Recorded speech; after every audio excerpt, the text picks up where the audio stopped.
Spalio 4 dieną Vilniuje įvyks renginys pirmosios Baltijos šalyse eitynės už gyvybę. Žygio iniciatoriai teigia, kad jų tikslas yra puoselėti gyvybės kultūrą. Nacionalinio susivienijimo valdyba priėmė pareiškimą, jame buvome priversti nepritarti tokio žygio idėjai. Ne todėl, kad žmogaus gyvybė nėra svarbi. Tikroji kliūtis sutrukdžiusi partijos lygmeniu įsitraukti į tą žygį yra ta, kad iš tikrųjų esminė prigimtinė šeimos problema yra pakeičiama daliniu klausimu. Ar iš mokesčių mokėtojų pinigų galima finansuoti abortus?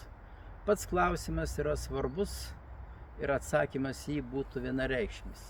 Tačiau bėda ta, kad kaip tik dabar Lietuvoje po Konstitucinio teismo nutarimo faktiškai atvertas kelias vienalytėms partnerystėms, o galiausiai santykiams. Kelias kurti vienalytės šeimas.